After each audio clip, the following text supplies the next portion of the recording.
Kalau Islam boleh terima semua, apakah pandangan Keteri terhadap kenyataan yang dikeluarkan oleh Parti PAS mengatakan bahawa yang mereka bukan Islam tidak boleh menjadi menteri, dan mengatakan bahawa hari ini kerajaan persekutuan dipengaruhi, diperintah, dikuasai oleh orang bukan Islam, mengeluarkan kenyataan-kenyataan yang cuba menegangkan hubungan antara rakyat Malaysia. Jadi itu saya minta dinamakan pemimpin PAS yang kata Parti PAS mengatakan tidak boleh terima orang bukan Islam sebagai menteri. Siapa yang kata? Ya, biar kata ini floor Siapa saya. yang kata? Saya harap tak perlu gaduh. Saya cuma ingin cadangkan dan saya sedia sponsor tiket free duduk 7 hari di Kelantan, belajar kenal dengan PAS dulu. Saya panggung segala-gala. Ya. Sebab ini juga penyakit. Ini tanda-tanda sakit.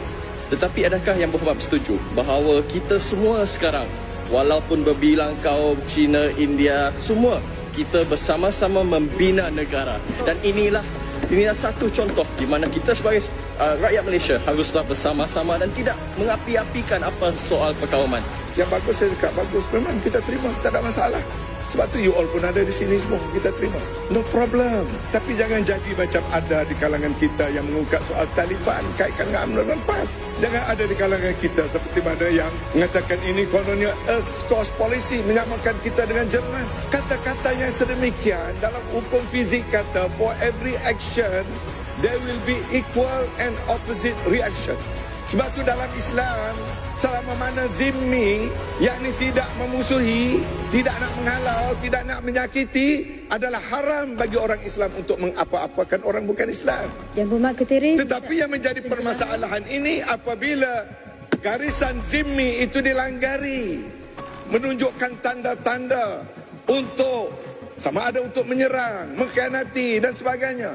Dalam sejarah Islam, Islam tidak pernah menyerang negara lain dan umat lain melainkan mempertahankan diri. Peperangan Uhud adalah dalam konteks mempertahankan kota Madinah yang merdeka. Peperangan Khandaq membina parit, melindungi diri daripada mempertahankan. Dalam sejarah dunia, daripada kerajaan zaman Rasulullah, zaman sahabat, kerajaan Andalusia, orang bukan Islam semua aman di bawah pemerintahan orang Islam. Tetapi orang Islam belum tentu aman di bawah pemerintahan orang lain. Apa terjadi dengan orang Islam di Rohingya? Apa terjadi dengan orang Islam di Uyghur, China? Apa terjadi dengan orang Islam di selatan negara jiran? Apa terjadi dengan orang Islam di selatan Filipina?